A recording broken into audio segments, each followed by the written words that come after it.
Diga new cục ni vi bang met va itu sang khap yang kle ne makyang dong hang kle yet le ra we lum ta ta buk le rung rang be la ne met va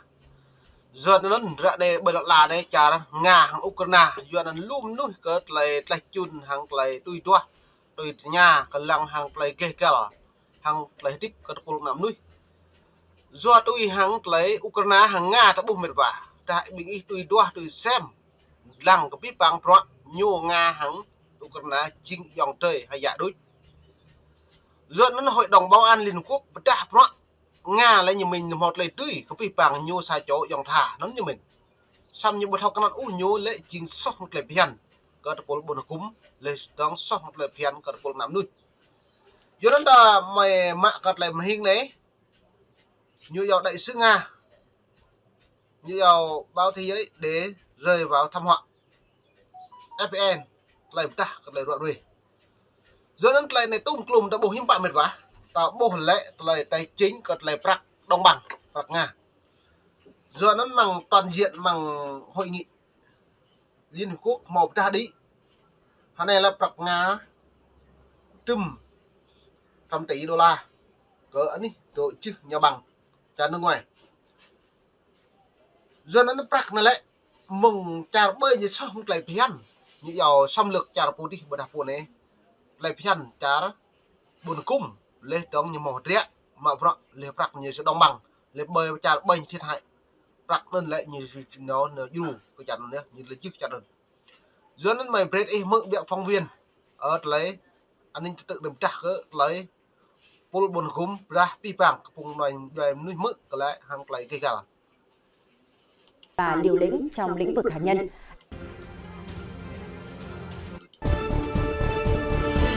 Chưa có ai trong giới lãnh đạo chính trị hoặc quân sự của Moscow từng phát biểu theo cách như vậy. Cơ quan báo chí của Đại sứ quán Nga tại Mỹ dẫn lời ông Antonov nói rằng điều duy nhất mà Nga làm là liên tục cảnh báo Washington về những chính sách của họ có thể khiến Moscow thất bại trong cuộc xung đột, và điều đó sẽ nhanh chóng dẫn thế giới đến một kịch bản thảm khốc. Ông Antonov nhấn mạnh, Mỹ và các đồng minh đã phát động một cuộc chiến hỗn hợp tổng lực chống lại Moscow trên lãnh thổ Nga. Ông nói thêm rằng, đồng thời Mỹ đang thu lợi từ các đối tác NATO bằng những bản hợp đồng sản xuất vũ khí cung cấp cho Ukraine, giúp cho ngành công nghiệp quốc phòng Hoa Kỳ phục hưng trở lại. Ở cuối bài phỏng vấn, ông Antonov cũng đã đặt một giờ nó lại ra này đã buộc pi bằng mệt vả rồi ông Antonov lại nhiều mạ pro hàng lại ta lại buộc học toang lên trong buộc học toang nhưng bạn muốn bay cái việc lên trong những mình có prak có tay nhố nhà bằng tay nhố anh ấy và anh ấy chặt nhau đấy như mình xăm pi bằng prak lại prak nhiều bắt học khăn úp lại prak nó lại chỉ mút nhà bằng ở chả anh ấy với chân đi lên trong buồn cùng prong ra cái nhầm prak nó lại rằng lăng có tập pul tua bộ chả này hàng ta lấy mạ pro lên trong lấy sun ngắn lên hàng ta lấy cố cái lần là pu lấy gạo giờ nó nằm ngà lại nhiều bua anh ấy cái chả buồn cùng prong nhưng bạn lại prak mày màu mày bùi mạo giờ nó nuôi tung lùm lần là này cho bọn mình nhu tùy ngã đối nhưng thao khăn úp có prak chinh một lấy tip giờ prak lại hàng lại phun và hàng lại tùy ít lên đồng nọ prak lại ít lên để tàu prak lại ít tùy kèm rồng han xem được đã prak lên lại ít bùi mạo mà anh nhớ bình cái han để màu mà được bằng ạ giờ nó lấy nga bộ ngoại giao nga nó lại nhiều một lệ cảnh báo thể hiện thảm họa nó lại giờ ta hàng lại ngăn prak bùi mạo giờ nó kéo lối phương hướng lại trả tách nhau mấy hội đồng bảo an liên quốc như lệ nhục ta prak nga lệ trong như chào đối trả Ukraine giờ nó hai này lại nga nhắm bua đối trả anh đi buồn cung rong lệ từ do những bạn rong ngạ vụt lại thông tự giờ này cặp mơ đấng ta lại nhiều lời ở hào toàn có chẳng phải từng đối trả Ukraine này. Câu hỏi mở cho người dân Hoa Kỳ rằng, tôi muốn hỏi công chúng Mỹ là Nga nên nói hoặc làm gì nữa để khiến những người trong chính quyền Washington tỉnh táo và ngăn chặn thảm họa hạt nhân mà Nhà Trắng luôn nói muốn ngăn chặn. Đã đi chăng? Nóติดโซล่าเนี่ยแต่หลังคามันจะรั่ว Sẽ nó đã bồ hồ lùm ta đã đây mình vá hàng cái này lại nhiều mạ bro giờ nhầm bạ có lại thế lên trong hàng lại quý bỏng chẳng đi bia đó hàng lại tiếp lên trong lại mạ rõ hàng บอส lại ครับ kia cả มี Thưa quý vị, trong một tuyên bố trên kênh giờ cho nên hàng lại trả lại tạo bộ đã để lưu cái nào buồn sáng chẳng lại nga lại chẳng mạ rõ lên trong cả hàng lại hạt nhân này giờ ta anh đi với sản phẩm bạ như càng gần lại hạt nhân còn ông lại mấy như tùy trống hàng cắt bạc cái nhu lên trong hạt nhân nhô nó lại tùy tục lên trong hàng một túi trúc cái chả đó cái nào giờ đến là để lưu bình mang bộ hội đồng lại nhiều đoạn về rồi ta lại này những bạ phương hướng và trên tận càng không lên cao cái lệ hàng lại chả ngàn này giờ đến ngà đã đây nhô ép buộc cái nào buồn sang cái nhập phủ lên đu chia lên chém cái nào linh hàn lên nhiều mắt bình linh hàn nó từng nó cỗ chả đó anh đi Ukraine cái nào hoặc là này giờ đến lại hoặc là nó lại những bạn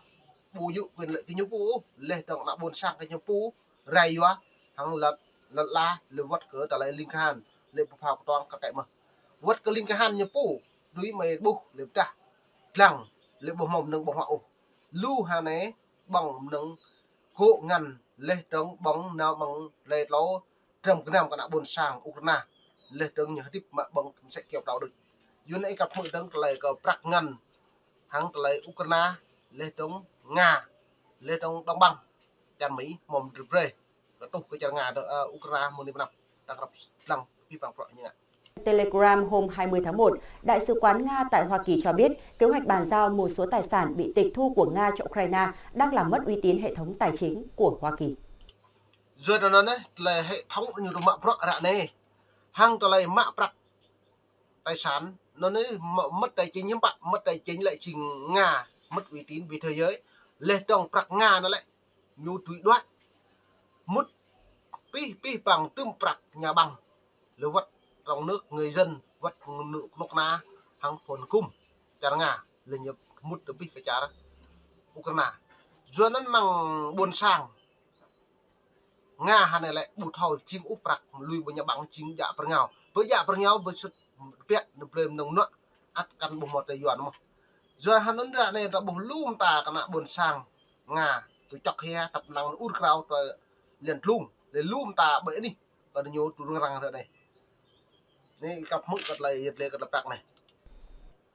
Các nhà ngoại giao Nga cho biết những tuyên bố mới của chính quyền Mỹ về ý định chuyển một phần tài sản bị tịch thu của các doanh nhân Nga sang Ukraine không chỉ là sự coi thường các quy tắc pháp lý mà còn là sự vi phạm các nguyên tắc cơ bản của Mỹ.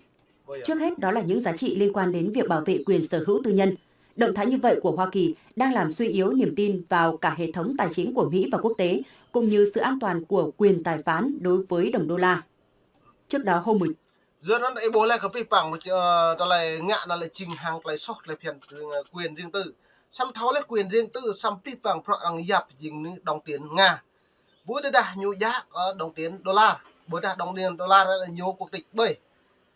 giờ nó mang chiến lược chính trị này lại hàng lại lần là đó đã tạo bình nhiều bu một xem tôi hàng lấy bộ người giao Nga nó lại nhiều về cảnh báo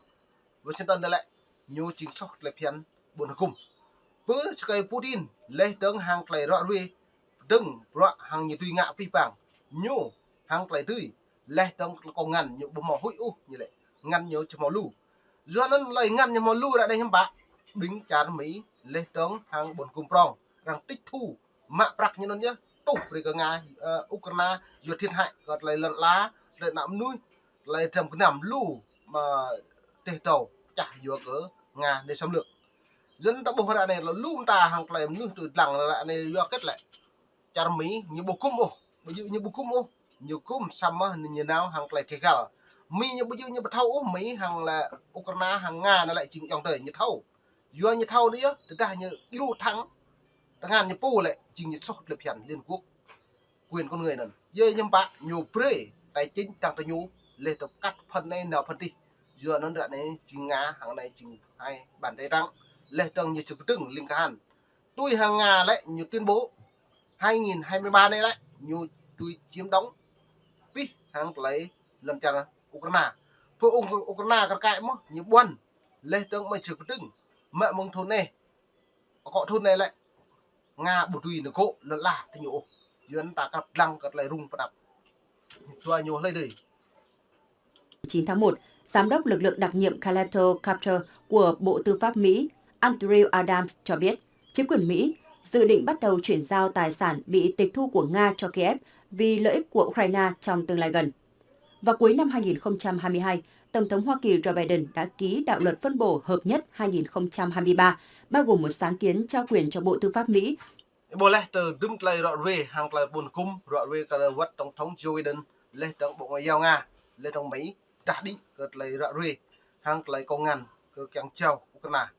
doนั้นhạn này đã buồn sang có nhiều rung răng tụ chọc hè lên trong đội hill tập năng Ukraine lũ ní bởi ní trả Ukraine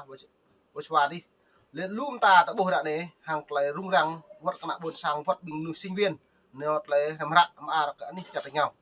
môn em ni cái pipang yang tại buồn sang này lọc pi mông này mông nít mông em đung đi cái new đã gặp cái mông bởi là một lấy rung răng prong bình ní trả tạch nhau Nga Ukraine ni đã bắn ní vượt lại